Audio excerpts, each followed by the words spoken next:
Okay, good afternoon. Today we are doing some 0.2 similar polygons and scale factors. This will relate a little bit back to congruent triangles that we did in the past. If you remember, we had to do triangle, blah, blah, blah, was congruent to triangle, blah, blah, blah, by side, side, side, side, angle, side, etc. Now we're going to talk about polygons and triangles that are similar. So if we identify similar polygons, similar is different than congruent in that similar polygons have the same shape, but not necessarily the same size. Their angles are congruent, but their sides are proportional in size. So in this picture, you see triangle 1 and 2. They look like the same shape. Triangle 1 is similar to triangle 2. In symbols is written triangle 1 with the little wavy symbol. That symbol means similar. And similarly, like that, triangle 1 here is not similar to triangle 3. They're not the same shape. One looks like an isosceles, the other looks like a right triangle. They're not similar, and that symbol with a slash through it means not similar.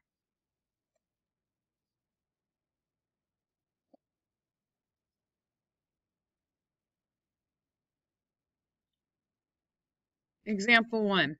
If triangle ABC is similar to triangle XYZ, list all the pairs of congruent angles and write a proportion that relates the corresponding sides. The sides would be proportional, and we started with proportions and ratios yesterday. You can use the similarity statement to determine which angles are congruent. Since A is first in this triangle, A is first in the X is first in the second, angle A is congruent to angle X. And I can mark that on the diagram with a single arc on those angles. Angle B, the second letters, are congruent. So angle B is congruent to angle Y. I'm going to do a double arc on B and Y. And then finally, angle C will be congruent to angle Z. And we'll do a triple mark on there. Triple arc mark. Now, the corresponding sides will be the sides that match up, and the angles can help us determine them. So if you start with side AB, it corresponds to XY in that triangle. Now I'm just coloring them so you can see. In the next ratio, it says Y to Z, and that's over here on the right. That would correspond to double mark, triple mark, BC. Just need to write that with a pen. Okay, that'd be BC. And then if you like to do the coloring, I'm going to look at ZX, and it would correspond to CA.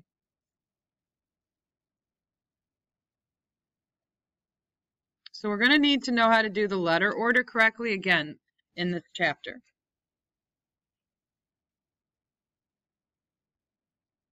Okay. Remember, about scale factor, we have discussed it when we did dilations. Okay, the scale factor was the new figure compared to the old figure. But I'm going to do it in this section that we're talking about today, unless you're otherwise specified. I'm going to do first figure to second figure. So if somebody doesn't tell you which one was the new figure and which one's the old figure, you're going to go the first one that you see to the second one, left to right. Scale factor that is greater than 1 means you have an enlargement. Okay, this means greater than, so that one is read greater than 1. Examples, i.e., 3/2 is bigger than 1. You need to realize just because it's a fraction doesn't mean it's less than 1. Okay, example, a scale factor of 4. Those are examples of greater than 1 scale factors, which would mean you had an enlargement. When we did scale factors less than 1, that meant a reduction, and this means, symbol right here means less than 1. Example of I guess I don't need to write IE, which means for example. If you prefer example, EX. Example 1/2, 0.2, those kind of scale factors are smaller than 1, and they would indicate a reduction. Okay, determine whether each pair of figures is similar. Write the similarity statement and a scale factor. Well, I don't know which one's the first one or the second one, so I'm going to talk to you about writing it 2 different ways. If I start with the top triangle and I call it triangle PQR, it would be similar to triangle PST, the bigger one. Okay, and the scale factor would be 11/22. That reduces to 1/2. So I did that first figure to the second figure and said the scale factor would be 11/22. Bless you. If I reverse that and I said that triangle PST was similar to triangle PQR, then the scale factor would flip over. And I would have 22/11 or 2/1.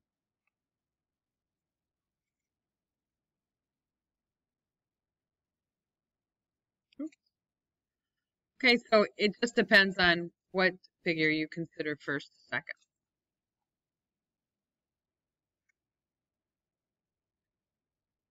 Right? The next one is on the next page, and that is 7.2 continued similar polygons. Now we're going to use the scale factors to do something. We're going to find missing lengths with them. So you can use scale factors and proportions to find missing side lengths in similar polygons. The scale factor is the ratio of the length of the corresponding sides of 2 similar polygons. So you actually have to pick a pair of sides that have numbers on them. So the 2 polygons here are similar, and it says to find x and y. So what would the scale factor be of this polygon?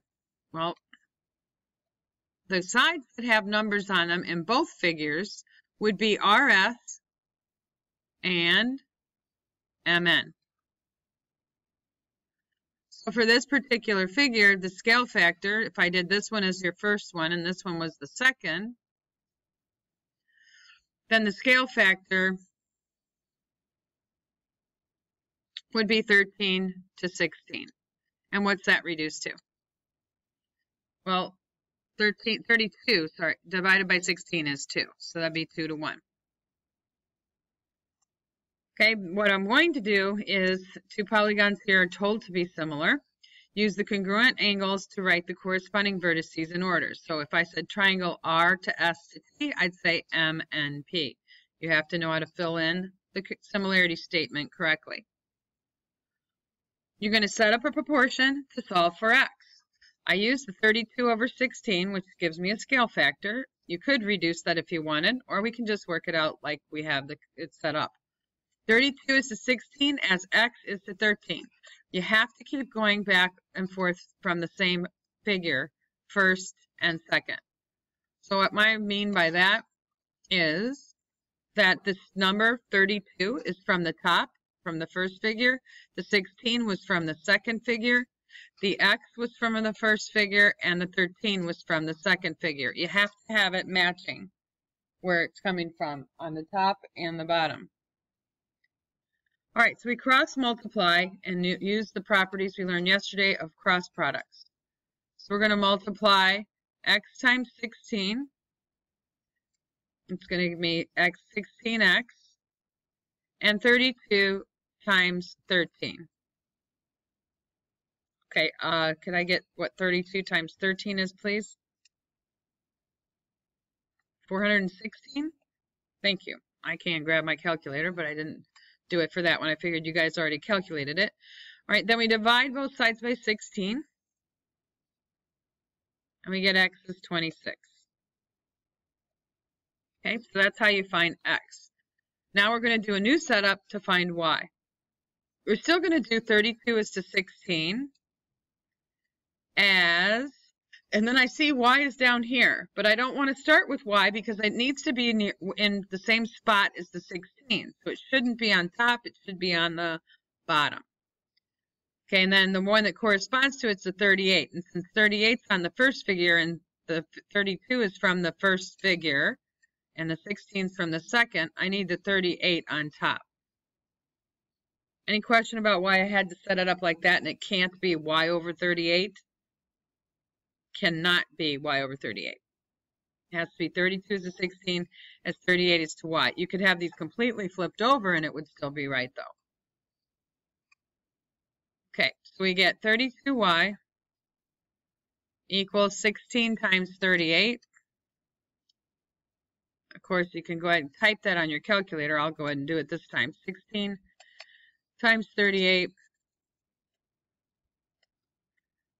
gives me 608. I divide that by 32. And that gives me 19.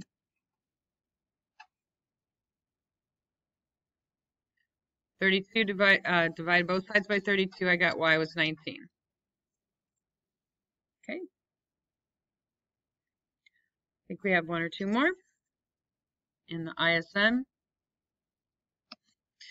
Example 2, in triangle DEF is similar to triangle DEF is similar to triangle GHJ. If that's true, the H is up here, by the way. Find the scale factor of DEF. They're telling me to do DEF to GHJ. So I have to use this as the first figure, this is the second, and go in that order. So what I do is I look for a side that has a number on both figures that corresponds. The only thing I can use because of HJ is the only numbered side on the second figure, I have to use the corresponding side of EF. All right, so what I do now is say, well, it says to find the perimeter of each triangle. Wait a minute, perimeter, what's that got to do with it? Well, the scale factor here is EF to HJ, which would be 8 to 12. I can divide 12 and 8 by 4, so I'm going to reduce it to 2/3. That's the scale factor. Now, perimeters, I'm going to just point something out. Perimeters have the same scale factor. This is going to be very important to remember. It's not, you just might forget it later, as the sides.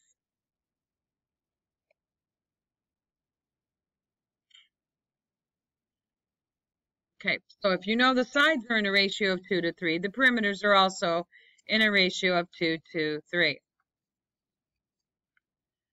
Now that first figure, I can find the perimeter of DEF because it has all its sides labeled. So I would take and add 8 and 12, which is 20, and then I'd add on another 10, and I'd get the perimeter is 30. Oh, I put that in the wrong space. Okay, I'll show you what. It said that the perimeter DEF, that would be 30. We're going to find the perimeter of GHJ. Don't know that one. Okay, so here's our proportion. 2 is to 3 as 30 is to P. Cross products. 2 times P is equal to 3 times 90. I mean, I said the answer. 3 times 30, which is 90. Divide that by 2, and we get P is 45. And that's the perimeter of which figure? Well, it's of GHJ. So that's 45, and we already knew the perimeter of DEF was 30. I don't know why we have that in that order. Okay, so since perimeter is a length, the ratio of the lengths of any part of that figure is in the same ratio. So length to length is length to length. That's why perimeter ratio is the same as the side ratio. Okay. Anybody still need this? All right, last problem here. We have example 3. We have similar polygons. These are not obviously triangles. These are four-sided figures or quadrilaterals. They aren't even special quadrilaterals. So we want to look at what we're going to be able to compare. First thing I do when I look at a problem that's about similarity is I look for two sides that have numbers on them. What numbers would I be able to compare? Got to be a corresponding pair of sides with numbers. So it'd have to be the 12 and the 18. That 18 on the second figure.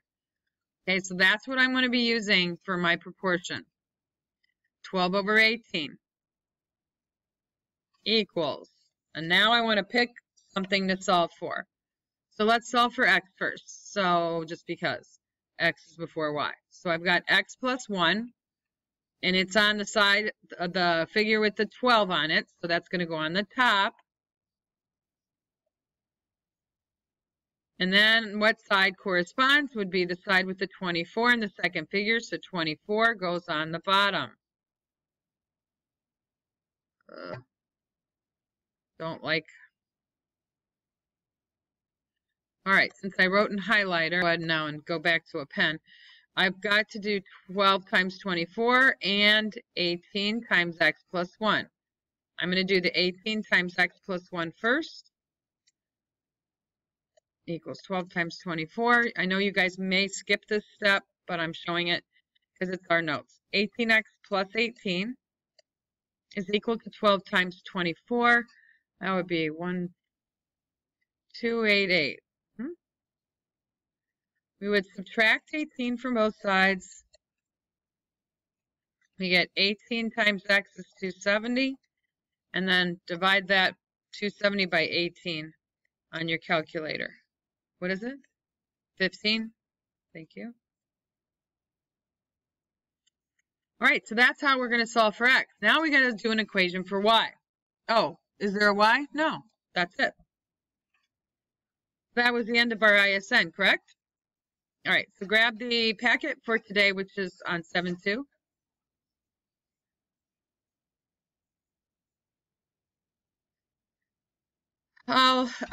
The 7-2 similar polygons. Again, after this lesson, you should be able to successfully use proportions to identify similar polygons. Those are what are the things that change about it? Just have a look up here. This isn't on your worksheet. So what changes is the side lengths, okay, or length of sides. You don't have to write this down. And what stays the same are the angles. Now, I believe you already have this filled in on your sheet that if identify similar polygons by similar polygons have the same shape but not necessarily the same size. Their angles are congruent, but their sides are proportional, and that was what we had in our ISM. Remember, scale factor of greater than 1 means an enlargement, less than 1 means a reduction, and we'll either do first figure to second figure or new to old. Okay, we're going to list all the pairs, of course, of congruent angles and then write a proportion relating the sides. So I'll start with the statement. Triangle DEF is similar to triangle GHJ. So angle D is congruent to angle G. We would have angle E congruent to angle H, double arc. Oops, H. I wrote it in the wrong place. Angle E congruent to angle H. Horrible congruent sign. And then finally, angle F congruent to angle J. 1, 2, 3 arcs. 2, 3.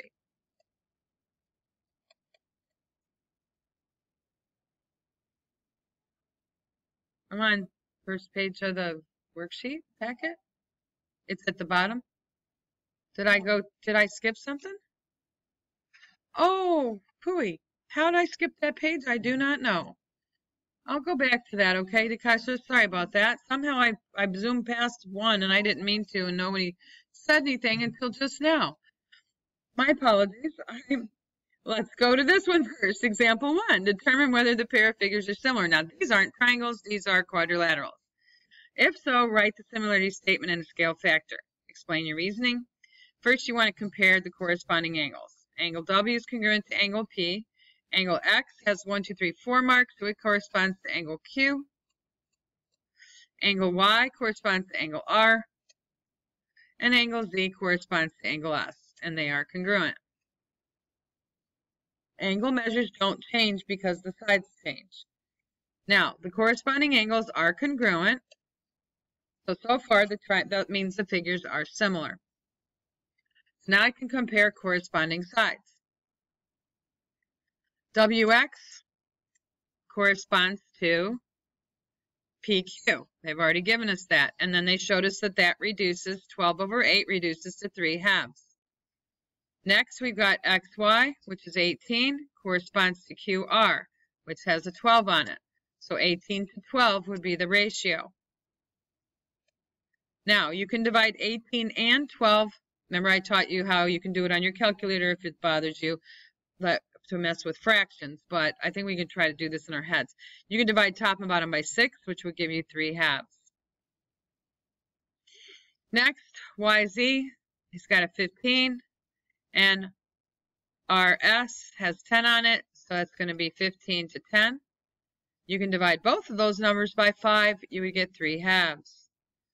And then finally, we've got 9 and 6 for the next corresponding sides, WZ or ZW and SP. You can divide top and bottom by 3, and you will get 3/2. So since the corresponding sides are proportional, WXYZ is similar to PQRS.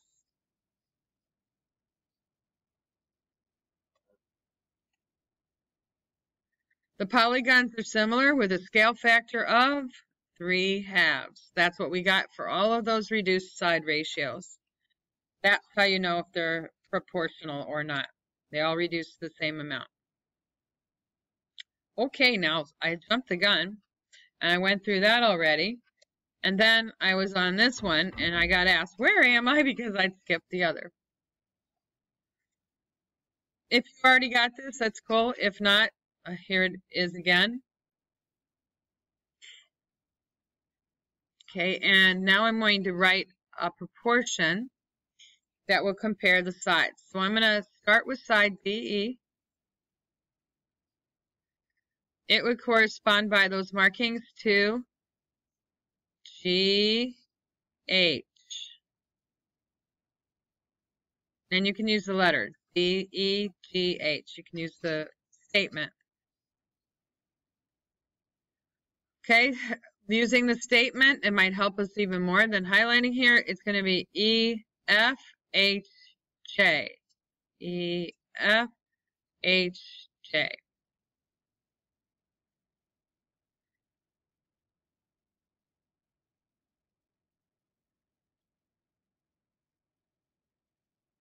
Okay, and then the first and last letters, DF and DJ. You wouldn't have maybe expected it to go that way. But you can get it off of the letters in this congruent statement. Was it DJ? Okay. Everything corresponding.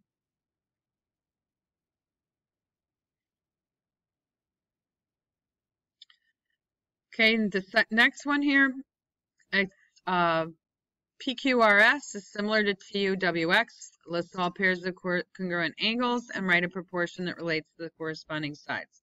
Same directions. So I see P and P, so I'm going to go ahead and make an arc on P and T. That would be angle P congruent to angle T. Next, I'm going to do angle Q congruent to angle U. So I'll double arc that. Okay, and then R and W, I'm not going to color everything. Angle R congruent to angle W. It might be more helpful for us to do that when we look at the sides, because I think the sides are harder than the angles sometimes. 1, 2, 3 arcs there. 3 there. And then finally, angle X, S is congruent to angle X.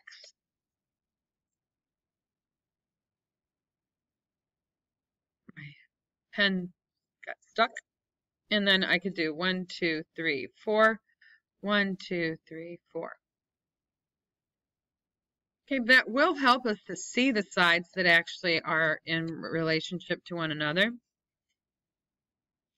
I'm just going to go over to the figure and start with QR, and that would correspond with the same markings over here would be UW. QR over UW.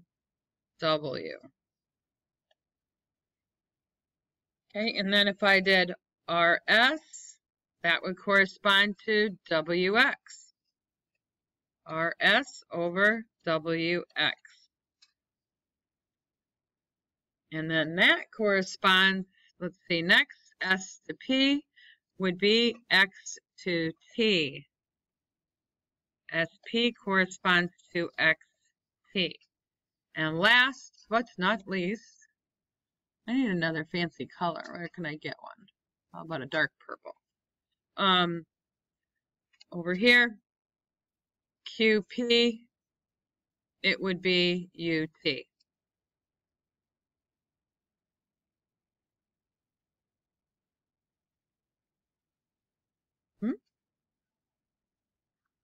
What time does it say? No, you don't need 4 or 5 minutes to get down there. You just need a couple. Yeah. Determine whether each pair of figures is similar. Would these be similar? Just look at that. Why not? No. Oh, did you have to turn the page? Sorry. No, the angles, the corresponding angles are not congruent. That's CORR. Corresponding angles are not congruent.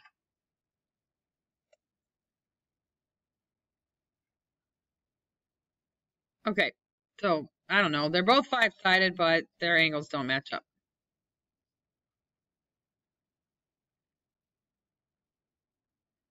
Determine whether they're similar. Well, look at these. And if they are similar, then we can write a similarity statement. Well, this is a definite yes because their sides are all the same in both of them. So that means they're equilateral triangles. Their angles match and everything. So triangle ABC is similar. That's an A. I don't know why I made a triangle symbol. That is similar to triangle, and I don't even care what order you write it because they all would, this thing would land on this one any way you turned it, wouldn't it? So triangle DEF would be fine. The scale factor, if you do first figure to second figure, would be 3 over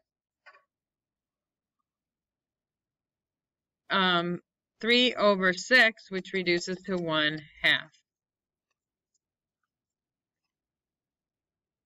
Oh, excuse all that. Touching and making things come up that I don't mean to. All right, similar figures, you can use scale factors. So we're going to go for it now. We're going to figure out the missing lengths and stuff in polygons. All right, the two polygons are similar. Find X and Y. So go to the first figure and look at the second figure simultaneously in a way. Try to find a pair of sides that match up, correspond, in the same position, however you want to take that, and that have numbers on them. That's going to be AB and RS. Okay, if you'd like, you can highlight the other ones that correspond. You've got an 8 down here, which would match up with VU. And you've got an X that would go with 3. All right, so those are the ones we're working with. The pink ones are giving us our scale factor, but they're the ones I'm going to use to write my proportion. 6 is to 4 as, now go back to the one you started with, first one again, because that's first to second. Okay, now I'm going to go back to it, and I'm going to find something with a, oh, there's an X. So I'll do X over 3. Because that's the first figure again to the second figure. Cross products, 4 times X equals 6 times 3.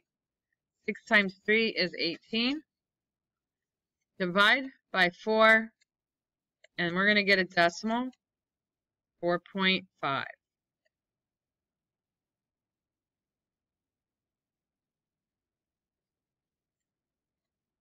All right, now we're going to start the same way to find y. 6 over 4 equals, now I have to say, well, the y plus 1 is the blue side, but I got to start with the blue one side I highlighted on the first figure because I started with the 6 from the first figure. So 8 has to go on top and y plus 1 on the bottom. Okay. All right, so go for the cross product property again. 6 times the y plus 1 will equal the 4 times 8. Distribute. 6y plus 6 equals 32. Next, subtract 6 from both sides. 6 times y equals, what's that, 26? Okay, and now we're going to divide both sides by 6.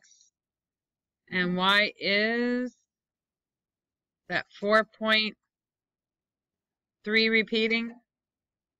Okay. You write it with a bar over it. Just say bring books. Okay. All right, the next one. In diagram ACDF is similar to DWYZ. Okay, gonna do the same type of problem, except we gotta be careful because this one's flipped. It might be a little harder to make sure we line things up correctly. AF lines up with VZ. Now VZ's got some algebra on it, so that's not what I want as far as numbers that match. So CD corresponds to WY. That's here. So on my ratio I want to start with is 9 over 6. All right, I want to find X. That's on FD. If you look at the letters up here, FD corresponds to ZY. So I go over here to ZY. It's got a 10 on it.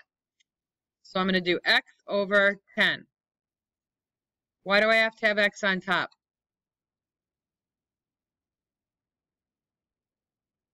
Okay, because the 9 came off the first figure, so the X came off the first, and the X came off the first figure. It's got to be first figure, second figure. First figure, second figure. Labels match. Okay, cross products. 6 times X equals 9 times 10, 90. Divide both sides by 6. What's 90 divided by 6? 15. All right, so we found what X is. Next, we're going to go and find Y. So I'm going to use the same beginning, 9 over 6 equals, and then I say, well, oh, I didn't highlight what sides correspond there. So the 3y minus 1 is on VZ or ZV. That's the first and the last, so that'd be AF. Okay, that match up. So I have 9 on top coming from the first figure, so I need my 12 on top and my 3y minus 1 on the bottom. Yes, oh. 9 times 3y minus 1 equals 6 times 12. Okay, you can simplify that earlier if you like. With the zipping. 9 times 3y is 27y. We got 27y minus 9 equals 72. We're going to add 9 to both sides. We'll have 27y equals 81. Divide both sides by 27, and it just so happens that 81 is divisible by 27, which is 3.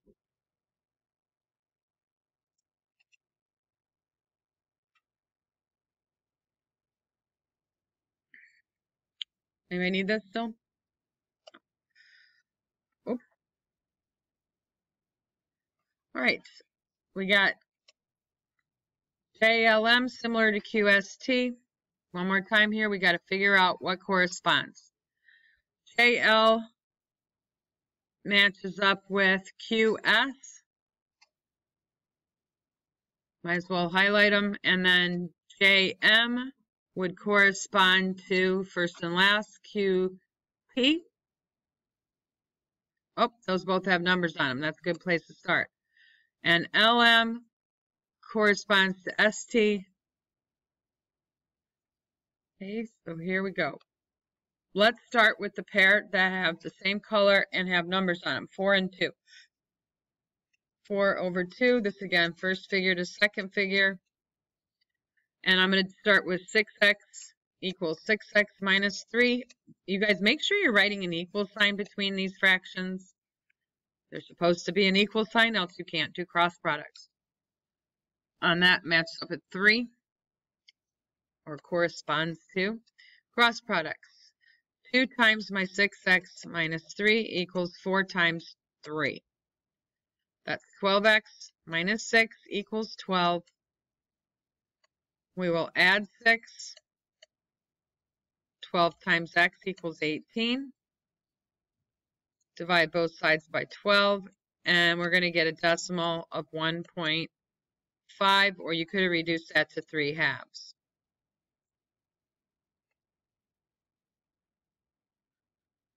All right, I'm going to start with the same ratio, 4 to 3, excuse me, and now I'm going to put the y part in, 3y minus 2, corresponds to 5, and then we go cross products. 3 times 3y minus 2 equals 4 times 5. That's 9y minus 6 equals 20. We'll add 6 to both sides. 9 times y is 26. Divide by 9. Oh, what's that? I multiplied right, didn't I? Where?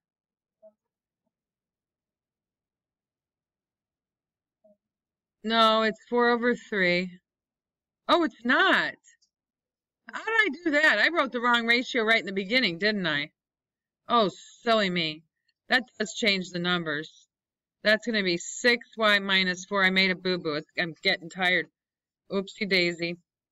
I got to fix that. I knew something was up. I didn't remember that happening before. Oh, my. People are, you guys, I'm so glad someone was paying attention instead of blindly copying me. I mean, you should trust me, though, because I should be doing it right, so it wasn't but I make a mistake. I'm a human. 2 times 6y minus 4. Okay, now we're going to add 4, and this is going to come out a lot better. Not that we're not allowed to get decimals anytime, but 24, and then we divide by 6, and we actually end up with y is 4. All right, glad we caught our mistake and got it. So next, of course, is your exciting homework. I will take questions on 7.1 and 7.2 next time we meet.